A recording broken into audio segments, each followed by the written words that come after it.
이런 우스운 이야기가 있습니다. 어떤 사람이 시간 약속이 늦었습니다. 그러다 보니까 차를 좀 과속하면서 몰고 가게 되었습니다.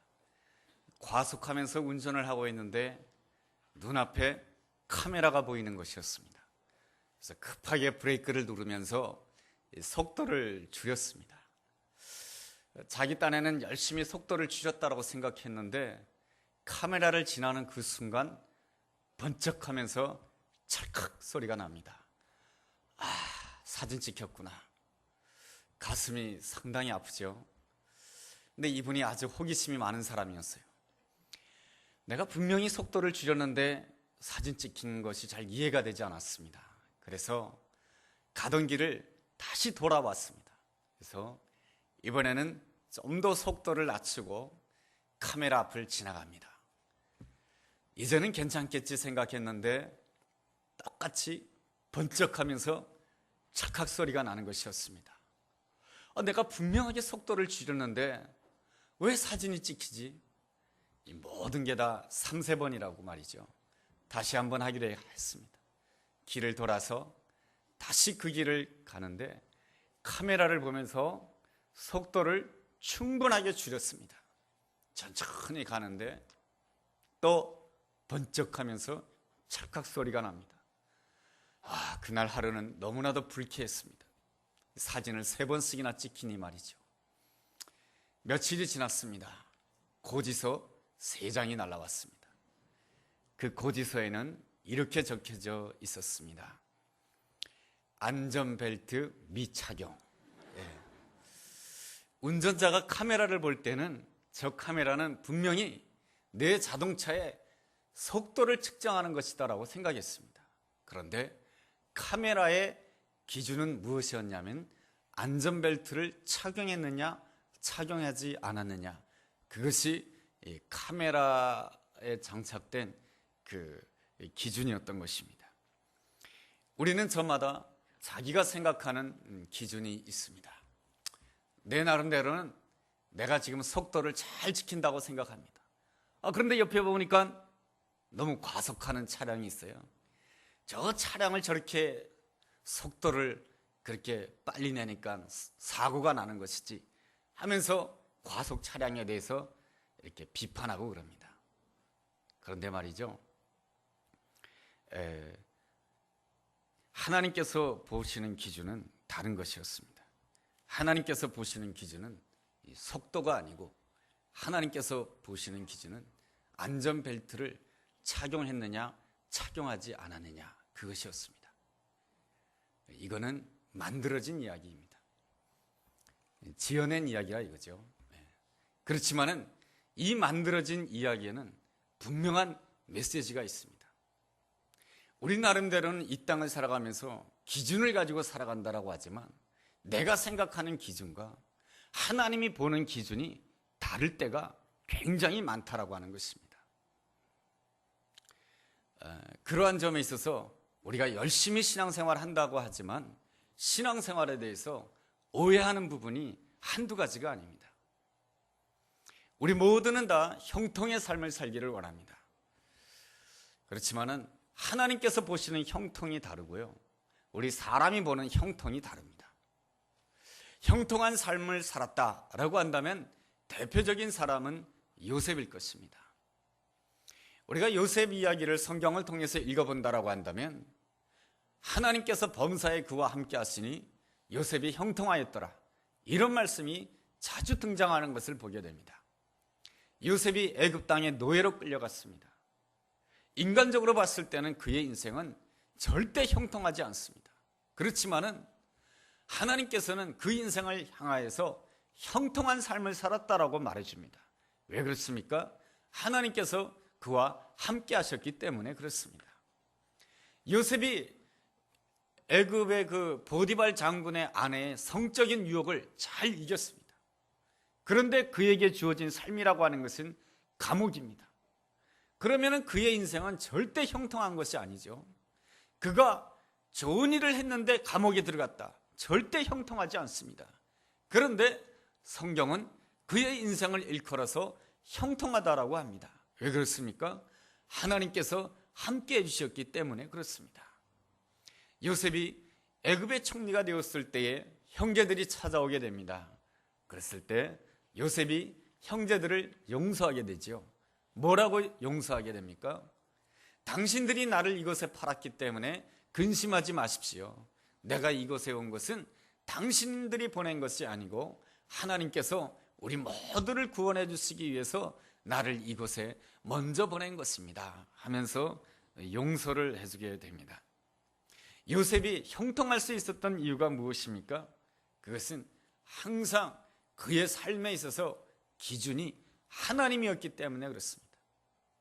그는 애굽 땅에서 고난받을 때에도 하나님이 기준이었고, 애굽 땅에서 총리가 되어서 형제들을 바라보았을 때 형제들을 용서할 수가 있었던 그 이유는 기준이 나 자신이 아니고 기준이 바로 하나님이었기 때문에 그렇습니다. 만약에 요셉이 나를 기준으로 삼았다라고 한다면 지난날에 내가 손해보고 내가 상처받은 거, 내가 아픈 거, 그것이 기준이었다라고 한다면 형제들을 용서할 수가 없었을 것입니다. 그러나 요셉에게 있어서는 하나님이 기준이었습니다. 하나님의 계획이 기준이었고 하나님의 섭리가 기준이었고 하나님의 뜻이 기준이었습니다. 그러기에 그는 어려운 용서를 할 수가 있었던 것입니다. 그러기에 그의 인생을 형통한 삶이라고 말하는 것입니다. 왜 그렇습니까? 하나님께서 늘 요셉과 함께하기를 좋아하셨기 때문에 그렇습니다. 오늘 본문의 이야기는 사도 바울과 점치는 여종의 이야기로 시작됩니다. 바울은 하나님이 주시는 환상에 따라서 아시아로 가서 복음을 증거하지 않고 방향을 돌려서 마게도냐 지방으로 들어가게 됩니다. 이 마게도냐 지방으로 복음을 들고 들어가게 됐을 때 제일 먼저 만난 도시 이름이 빌립보라고 하는 도시입니다. 그 빌립보라고 하는 그 도시에서 한 여종을 만나게 되는데 이 여종은 귀신 들린 여인이었습니다. 귀신 들려서 점을 치는 그러한 여인이었습니다. 그런데 이 여인이 따라오면서 사도 바울을 일컬어서 자꾸만 이렇게 말합니다. 이 사람은 하나님의 지극히 높으신 거룩한 종이라고 말해줍니다. 그 말은 맞는 말이지만은 이 사도 바울이 듣기가 좀 거북스러웠습니다. 이 귀신은 말이죠, 하나님의 사람이 누구인지 귀신같이 알아봅니다. 그래서 우리 믿음의 선배들은 이렇게 말합니다. 무당 가운데도 두 가지 무당이 있는데 습득 무당이 있고 강신 무당이 있다는 것이죠. 습득 무당은 배워서 무당이 되는 것이고 강신 무당은 신이 내려서 하는 무당이라는 것이죠. 너희들이 정말로 참다운 목사냐? 그렇다고 한다면 강신 무당 앞에 가봐라. 그래서 강신 무당이 널 보러 목사라 그러면 목사인 거고 아니라 그러면 아니라고 하는 것이죠. 선배 목사님들이 우스갯소리로 하는 것이죠. 어쨌든 사도 바울은 이 귀신 들린 여인이 자기를 일컬어서 하나님의 종이다, 하나님의 위대한 사람이다, 자꾸 이렇게 말하는 것이 영 귀에 거슬렸어요. 왜냐하면 복음을 전하는데 방해가 된다라고 생각했기 때문에 그렇습니다. 그래서 사도 바울은 그 귀신 들린 여인을 향해서 이렇게 선포합니다. 예수 그리스도 이름으로 명하노니 귀신아 즉시 나와라. 그 순간에 그 여인에게서 귀신이 떠나가게 됩니다. 귀신이 떠나가게 되니까 이 여인은 더 이상 점을 칠 수 없는 사람이 되었습니다. 점을 칠 수 없는 사람이 되었으니 문제가 생겼는데요. 무슨 문제냐면 이 여인은 여종입니다. 여종이라고 한다면 주인이 있겠죠. 이 여종이 점을 침으로 인해서 돈을 벌어들이게 되면 그 돈을 누가 다 가졌냐면 주인이 가졌던 것입니다. 그러니 이 여종이 귀신이 떠나감으로 인해서 점을 치지 못하게 되니까 수입이 없어진 것입니다. 수입이 없어지게 되자 이 주인은 다짜고짜 사도 바울을 붙잡아서 때리고 옥에 가두게 됩니다. 여러분, 사도 바울이 어떤 사람입니까? 말로 말하면 사도 바울은 다 말해주는 사람이에요. 왜 당신이 이렇게 했습니까? 물어보면 사도 바울은 다 말해줘요. 그런데 이 주인은 다짜고짜 이 사도 바울을 때리고 옥에 가둡니다. 여러분, 여기에서 알 수 있는 것이 뭡니까? 점을 치는 사람, 또 점 보러 가는 사람들의 오직 관심은 자기 이익, 자기 성공밖에 없다라고 하는 것입니다. 여러분, 우리가 하나님을 믿습니다마는 우리가 성공해야 되고 우리의 미래가 밝아져야 되지만 나의 성공과 나의 미래에 너무 집착함으로 인해서 점을 치게 되면 하나님이 기뻐하지 않습니다. 미래는 하나님께 달려 있습니다. 우리 그리스도인들은 어떠한 생각으로 살아야 되냐면 미래는 하나님께 맡깁니다. 오늘 하나님께서 나에게 주시는 메시지가 무엇입니까? 오늘 하나님께서 나에게 주시고자 하는 명령이 무엇이고 하나님께서 주시고자 하는 은혜가 무엇입니까? 그걸 깨닫고 순종하는 것이 우리 그리스도인이 마땅히 가져야 될 아름다운 자세인 줄로 믿습니다. 오늘 본문에 나타나 있는 사도 바울이 그렇습니다. 사도 바울은 그저 귀신 들린 여인을 고쳐준 것밖에 없습니다. 그런데 그 여종의 주인으로 인해서 다짜고짜 매를 맞고 감옥에 갇히게 됩니다. 너무나도 억울한 상황입니다. 그 억울한 상황 가운데 사도 바울이 보여주는 모습은 어떠한 모습입니까? 오늘 본문 25절 말씀입니다. 25절을 주목해 보시기 바랍니다. 제가 읽어보겠습니다. 밤중에 한밤중에 바울과 실라가 기도하고 하나님을 찬송하며 죄수들이 듣더라. 이 사도 바울이 힘든 상황 가운데 있었지만 그가 한 일은 무엇이냐면 기도하고 찬송했다라고 하는 것입니다.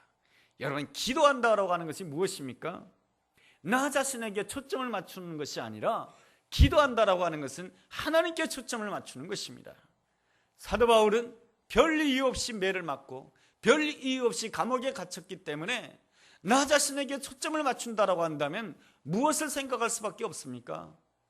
나를 고발한 사람 생각하게 되고 나 때린 사람 생각하게 되고 나에게 상처를 준 사람 생각하게 되고 나에게 슬픔을 준 사람을 생각하게 된다라고 하는 것입니다. 여러분, 나를 때린 사람 생각하고 나에게 슬픔을 준 사람을 생각하면은 사도 바울의 마음 가운데 무엇이 생기겠습니까? 미움이 생기고 분노가 생기게 됩니다. 어떠한 형편 가운데 있다 할지라도 내가 미움에 사로잡히고 분노에 사로잡힌다라고 한다면 우리 하나님의 성령님께서 그 심령 가운데 역사를 하지 않습니다. 그러므로 여러분, 기도한다라고 하는 것은 무엇입니까? 나 자신의 문제에 초점을 맞추는 것이 아니고 하나님께 초점을 맞추는 것입니다. 하나님의 은혜에 초점을 맞추는 것이죠. 바울은 기도함으로 인해서 하나님의 은혜에 초점을 맞추었습니다. 하나님의 은혜에 초점을 맞추다 보니까 내가 하나님의 은혜 앞에서는 내가 죄인 중에 괴수더라라고 하는 것입니다. 나는 누구였는가? 바로 예수 잘 믿는 7 집사 가운데 한 사람인 스데반을 죽인 사람이다라고 하는 것입니다. 거기에서 모자라서 예수 믿는 사람을 잡아다 죽이기 위해서 다메섹으로 가는 도중이었습니다. 그렇다라고 한다면 주님께서 당장이라도 다메섹으로 가는 나를 향해서 벼락을 내려가지고 나로 하여금 죽이시고 나로 하여금 지옥 가게 한다 할지라도 나는 하나님 앞에서 아무런 할 말이 없거니와 나를 다메섹 도상에서 나를 부르셨다라고 하는 것입니다. 나를 회개시켰다라고 하는 것입니다. 나로 하여금 다메섹 도상에서 예수 믿게 해주셨다라고 하는 것입니다. 뿐만 아니라 나로 하여금 주님을 위해서 주님의 일을 하는 사람으로 세움받게 해주셨다라고 하는 것입니다. 그런데 이제는 나 또한 저 스데반처럼 내가 주님을 위해서 죽는 자리에 있게 되었으니 내가 죽어도 하나님께 감사하는 것이고 내가 살아도 하나님께 감사합니다. 이러한 고백이 나올 때에 그의 입술에는 무엇이 나올 수밖에 없었냐면 하나님을 찬송할 수밖에 없었던 것입니다. 그러므로 우리가 어떠한 상황 가운데서 기도하고 찬송한다라고 하는 것은 무엇입니까? 인생의 초점을 나의 문제에게 두지 않고 그 모든 초점을 하나님의 계획과 섭리에 두는 것이 진정한 기도와 찬송의 아름다운 모습인 줄로 믿습니다. 어떤 소년이 아주 음악적인 재능이 탁월했습니다. 그래서 어머니는 이 아이를 아주 뛰어난 음악가로 키우기 위해서 여러 선생님들에게 레슨을 시켰습니다. 그런데 동네 마을에 보니까 더 이상 배울 만한 스승님이 없어 보였습니다. 그래서 이 어머니는 소년인 아들을 데리고 저 큰 도시 뉴욕으로 가게 됩니다. 뉴욕으로 가서 아주 과거에 유명했던 세계적인 피아니스트, 지금은 은퇴했지만은 세계적인 그 피아니스트에게 우리 아들을 맡겨버리라. 그런데 문이 쉽게 열리지 않습니다. 그렇지만 이 어머니의 힘이 대단하죠. 그래서 어머니가 날마다 그 세계적인 피아니스트에게 찾아가게 됩니다. 그래서 결국에는 그 세계적인 피아니스트가 그 소년을 한번 보자고 합니다. 내 앞에서 한번 연주해보라고 하는 것이죠. 그래서 그 소년이 그 노 스승 앞에서 한번 피아노를 치게 됩니다. 그 모습을 보았을 때 노 스승이 보기에 이 아이는 다이아몬드 원석이구나. 지금은 거칠지만은 내가 손을 봐주면은 아주 훌륭한 피아니스트가 되겠다. 그러한 생각 속에 그 아이를 자기 인생에 있어서 마지막 제자로 받아들이게 됩니다. 역시나 훌륭한 스승 앞에서 배워서 그런지 이 소년은 성장해서 아주 탁월한 피아니스트가 되었습니다. 그래서 카네기 홀에서 연주할 정도로 놀라운 실력파가 되었습니다. 어느 날 카네기 홀에서 연주를 하게 되는데 입추의 여지 없이 많은 사람들이 찼습니다.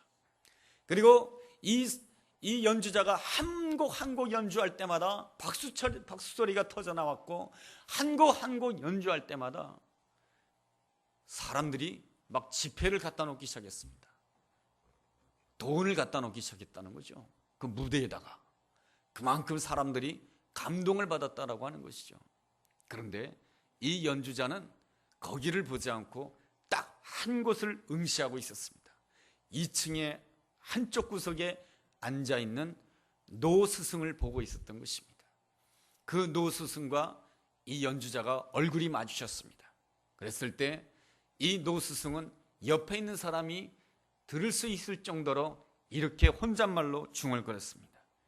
그래, 수많은 사람들이 너를 향해 박수를 치고 너의 발밑에 많은 돈을 던져주지만 계속해서 너는 위만 쳐다봐야만 한다.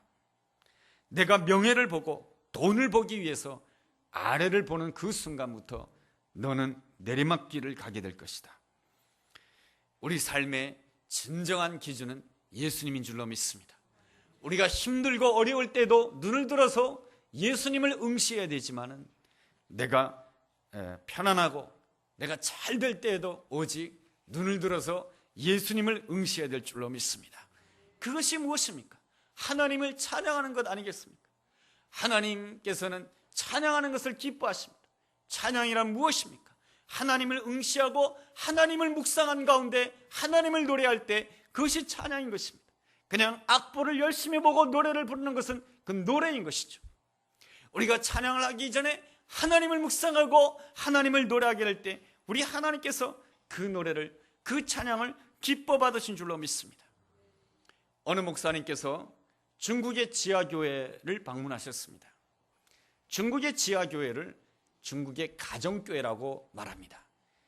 가정교회라고 하는 이름이 나온 것은 중국 정부가 인정하는 삼자교회와 구분하기 위해서 그 교회 이름을 가정교회라고 합니다. 가정교회라고 하는 것은 중국 정부와 상관없이 중국에 있는 그리스도인들이 스스로 모여서 예배드리는 교회를 중국 가정교회라고 합니다. 이 가정교회 예배에 참석을 했는데 말이죠. 찬송 인도자가 찬송 몇 장 부릅시다 하는데 글쎄 이 찬송가를 보니까 100절인 거예요. 우리 보통 찬송가를 보면 몇 절입니까? 4절, 짧은 건 3절, 좀 더 긴 건 5절. 그런데 중국의 그 찬송가를 보니까 100절이라는 거예요. 이 100절을 언제 다 부를까? 그런데 중국의 지하교회 성도님들은 이 100절을 부르더라는 것입니다. 얼마 동안 걸렸을까요? 30분 걸렸습니다. 한 곡 부르는데. 이제 목사님이 설교하시겠구나. 그렇게 생각했는데 이 찬양 인도자가 이렇게 말합니다. 한 번 더 부릅시다. 이 말에 그 자리에 주일 예배에 참석했던 목사님은 그 순간 까무러칠 뻔했다는 것입니다. 그럼에도 불구하고 중국의 지하교회 모든 성도님들은 다 기쁘게 100절이다 되는 그 찬송가를 불렀다라고 하는 것이죠. 여러분, 100절을 2번 불렀으니 몇 분 걸렸습니까? 60분 걸렸겠죠. 우리는 어떻습니까? 찬양을 부를 때 말이죠. 우리는 얼마나 찬양을 부를 때 혼신을 다해서 찬양을 합니까? 우리 찬양할 때 너무 속삭이지 마세요. 찬양을 부르는 건지 안 부르는 건지. 여러분, 음정 틀리면 어떻습니까? 박자 틀리면 어떻습니까? 열심히 찬양을 불러야 되는 것입니다. 저는 그 음정 박자 맞추기 위해서 아주 그냥 모기 목소리로 부르는 것보다 틀려도 크게 부르는 것이 저는 하나님께 영광이 될 줄로 믿습니다. 저희 어머니는요, 나의 갈 길 다가도록 그거 부르나 지금까지 지내온 거 부르나 곡조가 똑같아요. 그렇지만 어머니는 큰 목소리로 하나님을 찬양했어요. 저는 하나님께서 그 찬양을 받으신다고 확신합니다. 오늘 본문에서 사도 바울의 입장이라고 하는 것은 최악이었습니다. 매 맞았죠. 감옥에 갇혔죠. 그렇지만 그 최악의 상황 속에서 다른 것을 응시하지 않고 눈을 들어서 기도하는 가운데 주님을 응시하였고, 주님을 응시하였을 때 그는 하나님을 찬양했습니다. 하나님을 찬양하게 됐을 때 어떤 결과가 나타났습니까? 26절 말씀입니다. 이에 갑자기 큰 지진이 나서 옥토가 움직이고 문이 다 열리며 모든 사람의 매인 것이 다 벗어진지라. 모든 것이 갇혀진 상태였지만 옥문이 열려지고 묶여진 모든 것이 다 풀어지는 놀라운 역사가 일어났다라고 기록해주고 있습니다. 우리 삶 가운데도 이 아름다운 역사가 일어나기를 원합니다. 우리가 어떠한 문제로 묶여져 있습니까? 경제적인 문제로 묶여져 있고, 또한 복잡한 인간관계의 문제로 묶여져 있고, 질병의 문제로 묶여져 있든지 간에 오늘 이 시간에 우리가 눈을 들어서 기도하고 찬송함을 통해서 모든 문제가 주 안에서 풀어지게 되는 놀라운 역사가 있게 되기를 주의 이름으로 축원합니다. 우리나라의 과거의 역사가 그렇지 않았습니까? 어제로 6.25 61주년이 되는 날이었습니다. 참 6.25라고 하는 것은 우리 민족사에 있어서 참 슬픈 현실입니다. 동족과 동족이 서로 총뿌리를 겨누고 싸웠으니 말입니다.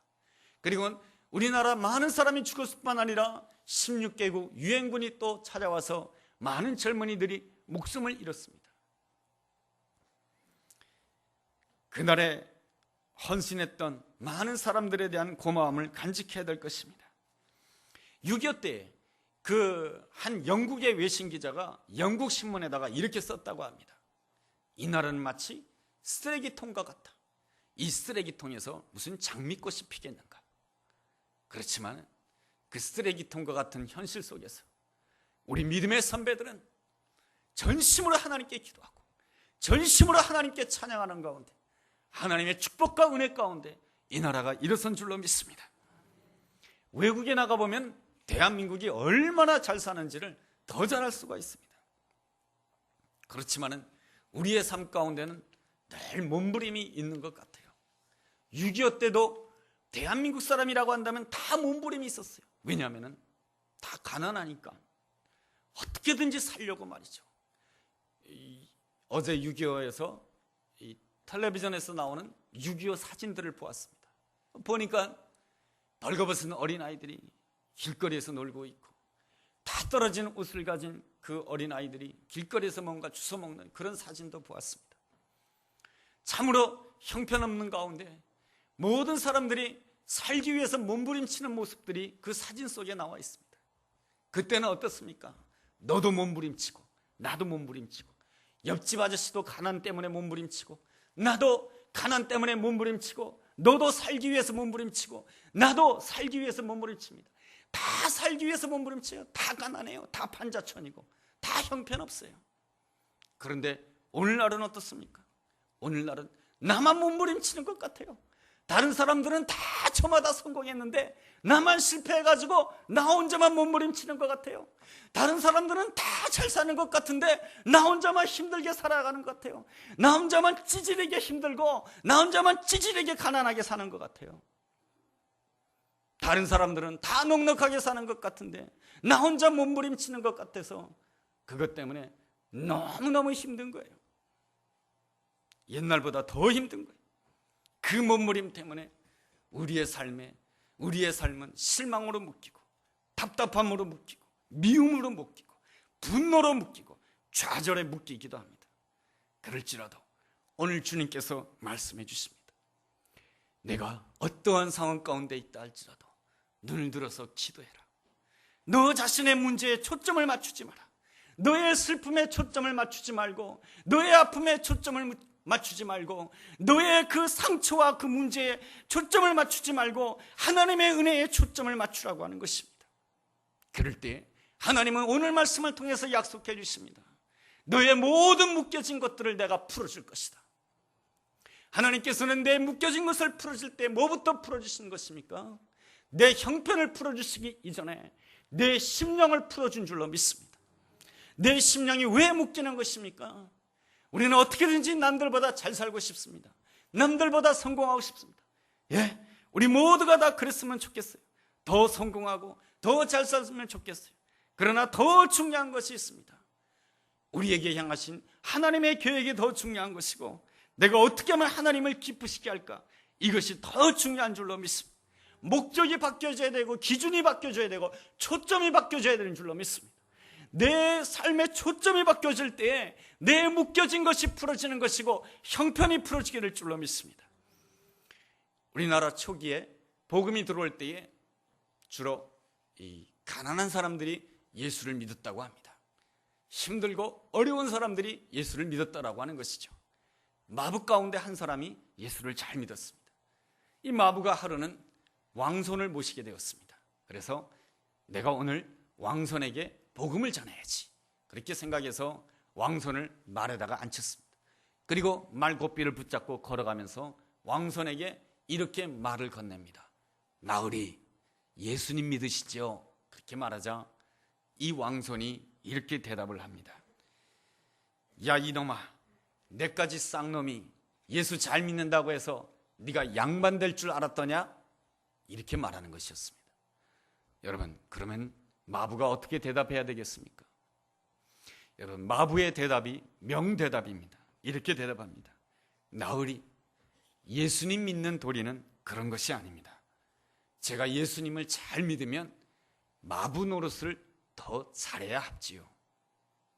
주님을 잘 믿는다고 하는 것은 무엇입니까? 이웃을 더 잘 섬긴다라고 하는 것입니다. 이유가 무엇입니까? 그렇게 함으로 인해서 이웃이 예수님에 대해서 눈을 뜰 수 있기 때문에 그렇습니다. 바울이 그랬습니다. 바울이 감옥에 갇힌 가운데 하나님께 기도하고 찬송하는 가운데 옥문이 열렸습니다. 그러면 할렐루야 하면서 하나님께서 내가 기도하고 찬송하니까 옥문이 열렸구나 하고 빨리 도망가야지, 그러지 않았습니다. 바울은 그 자리에 그대로 남아 있었습니다. 왜 그렇습니까? 간수를 본 것입니다. 간수는 밤사이에 보니까 옥문이 열려 있습니다. 아이고, 이제 죽었구나, 죄수들을 다 놓쳤으니 이제 내가 죽겠구나 하면서 자결하려고 합니다. 그럴 때 사도 바울이 말리게 됩니다. 여보시오, 여보시오, 왜 죽으려고 하시오?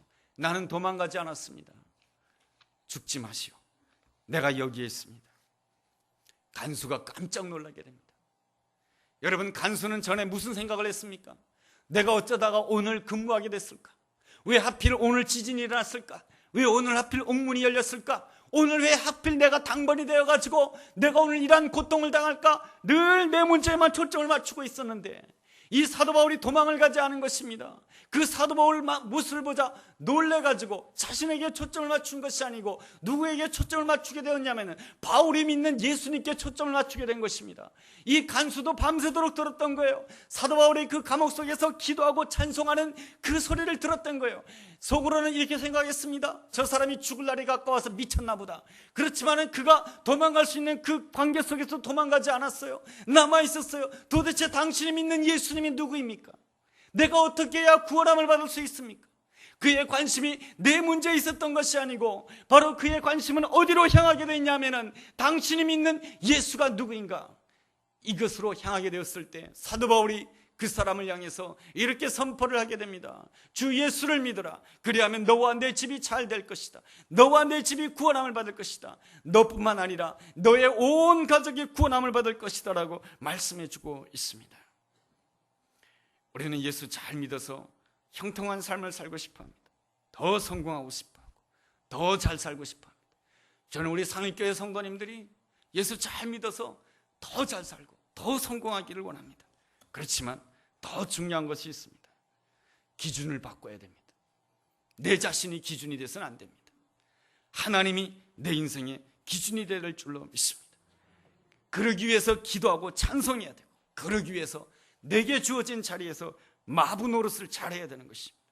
그럴 때 우리 하나님께서 때가 되면 나의 묶여진 거 다 풀어주시고 회복시켜 줄 줄로 믿습니다.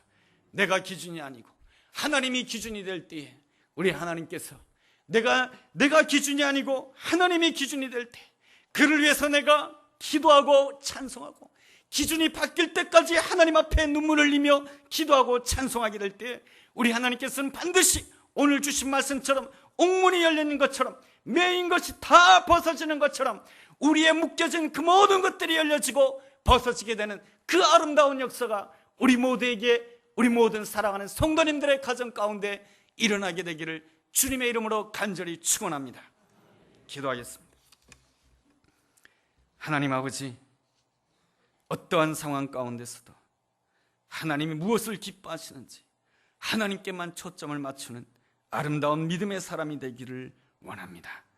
오직 주님께 초점 맞춤으로 인하여 기도하고 찬송하는 자로서 하나님이 허락하시는 놀라운 능력으로 우리의 묶여진 것이 풀어지고 매인 것이 다 벗어지게 되는 놀라운 역사가 우리의 삶 가운데, 우리의 가정 가운데, 우리의 직장 가운데 일어날 수 있도록 축복하여 주옵소서. 예수님 이름으로 기도했습니다. 아멘.